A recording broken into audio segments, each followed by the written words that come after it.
Jack Chambers is with us. He's Minister for Public Expenditure, Infrastructure, Public Service Reform and Digitalisation. He's also Fianna Fáil Deputy Leader and TD for Dublin West. Jack Chambers, thank you for coming into us this morning. Good morning, Gavin. How much is buying this site on O'Connell Street cost? 80 million, say the Irish Times. Well, I haven't been given the commercial detail of the particular site acquisition. Just to say I welcome the acquisition by Transport Infrastructure Ireland of this site. I think it's a sign of a government willing to get on with trying to build MetroLink, acquiring different pieces of land, ensuring that we smooth the way to ensure it can reach construction, advanced tendering stages more generally. And this complements, I think, the work that we've seen in recent weeks around the GPO, for example. I think we can really build an exciting vision for the North Inner City, regenerating O'Connell Street and the wider North Inner City with more housing, more commercial opportunity, and also having a metro system running through the North Inner City was a huge opportunity for regeneration. I think we'll see now the work of Transport Infrastructure Ireland and the Dublin City Task Force, I suppose, collaborate on what's possible in the context of ensuring we build MetroLink, but also put regeneration first, which I know many people have been hearing about for years. And this is what we've asked the Transport Infrastructure Ireland team to do. We're a government that wants to build MetroLink, wants to start it. I know people have been hearing about it for too long.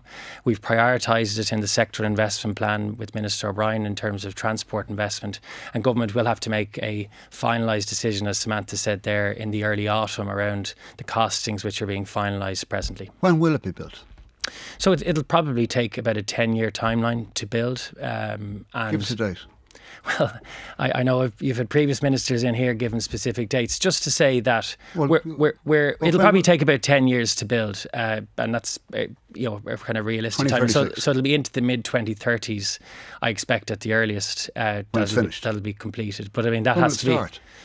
So we're commencing some of the tendering process. Well, I think you're seeing when will the building start? Well, that'll start in the next 2 years, I expect, and some of the early work, the tunnelling works. So 2028 to start building, 2036 to finish. So we'll set out the specific timelines when government has made the decision, when we've received our finalised costings. What we're doing presently is site acquisition.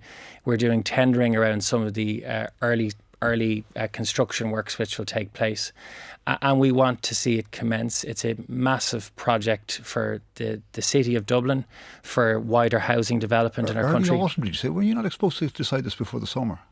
So they're finalising costings with Transport Infrastructure Ireland, and Minister O'Brien is finalising the business case in terms of signing off on the Well, Sam was also saying the Oireachtas Committee on Infrastructure and the National Development Plan delivery are going to hear from MetroLink.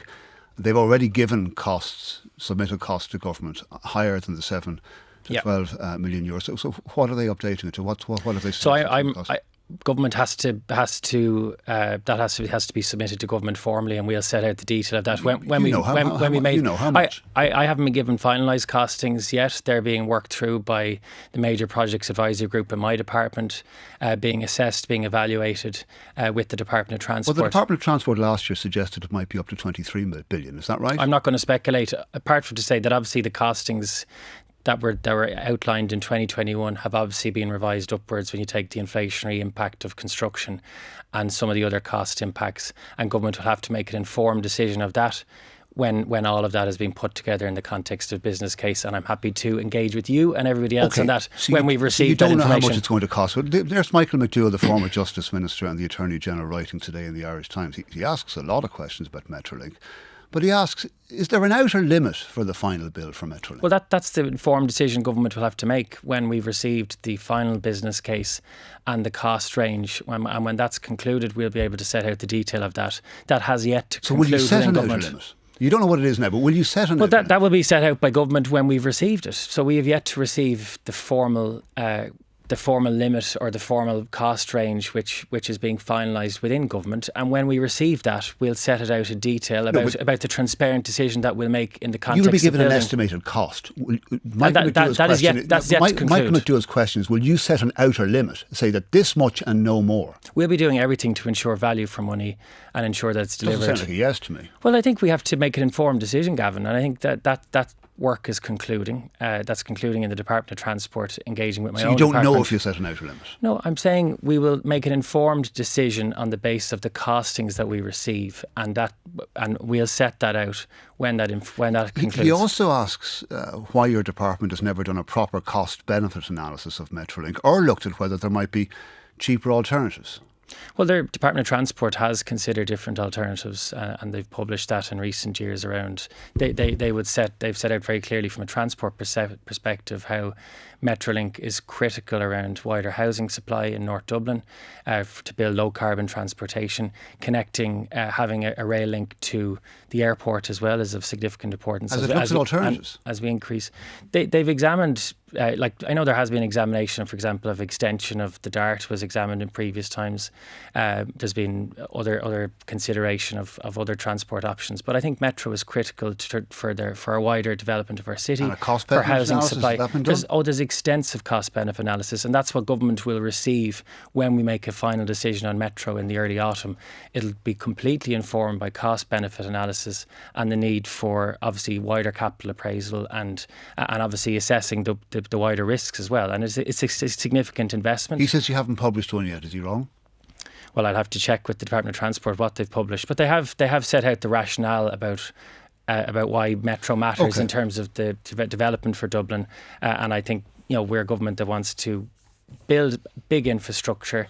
Yes. And Metro is something that has been sitting around for too long, and the reason it's costing more and more every year is because of the delays that we've seen. And on that, you're announcing today what you're calling a shift towards managed risk taking, the risk appetite statement, and this is your latest of several announcements over the lifetime of this government alone on the critical infrastructure bill, which was finally passed last month, because you've already acknowledged that infrastructure is too slow to be delivered. What risks do you want your civil servants to take with taxpayers' money? So what we've seen, and we've built an evidence base on this, there's been far too much risk aversion in the public service, where we've had process-heavy policies over the last number of years. Some processes that your government have introduced. Well, previous governments, absolutely. I'd put my hands up and say that there's been too much process developed where process is being rewarded in the public service.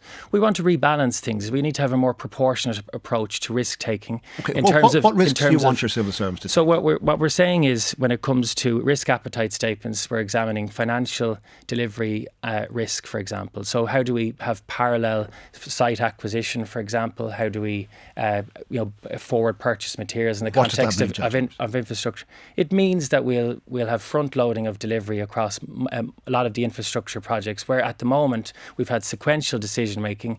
We've some of the slowest infrastructure development cycles over many years, but also we want a greater risk appetite when there's capital appraisal of projects. In English, what does that mean? It means that the system we have at the moment has been bogged down in constant risk aversion, where for example, it's been slowed down by processes, regulations and legislation that your governments have introduced. So what risks do you want them to take now? I'll give you an example. I'm cutting out the external assurance process on infrastructure guidelines, which will save half a year. What does that mean? It means that we'll save half a year for an infrastructure project. By doing what? By removing external assurance process from the infrastructure guidelines. What does that mean? It means that for projects that have taken years in the last, where there's significant time being added, we're cutting half a year for that.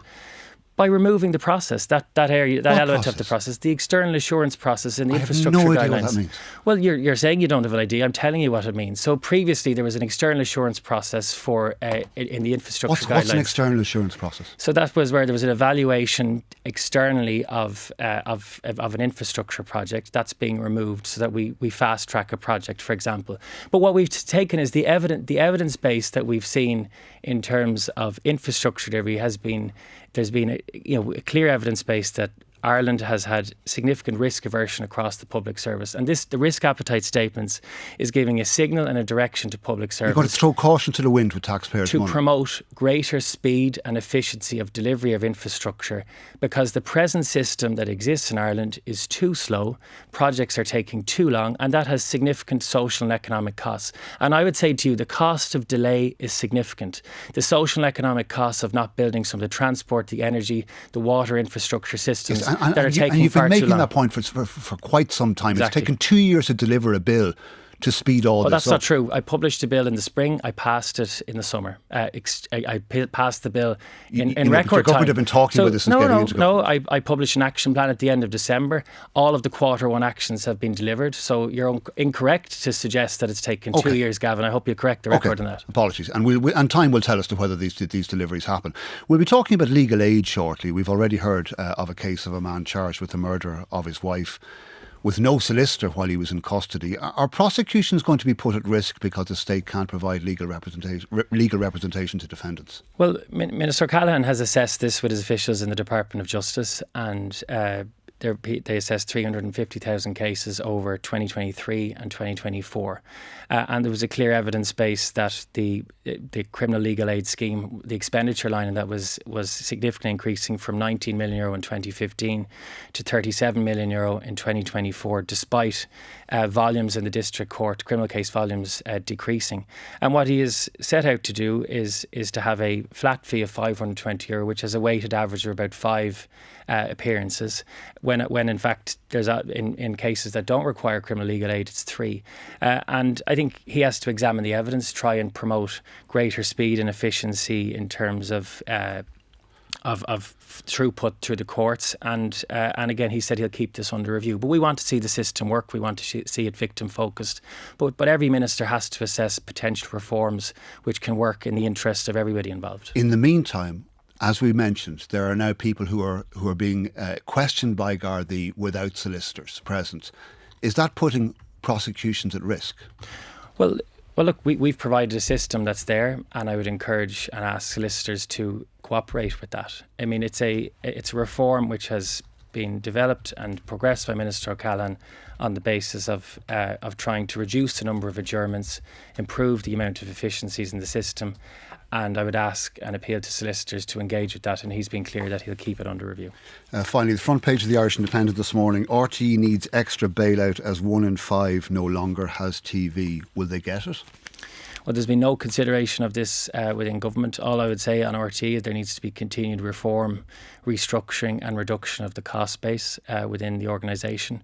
Separately, government is and will examine a report which it is due to conclude, I believe, in the coming period around licence fee reform, which we have to consider options on making sure the licence fee is more sustainable and we can improve the collection around it.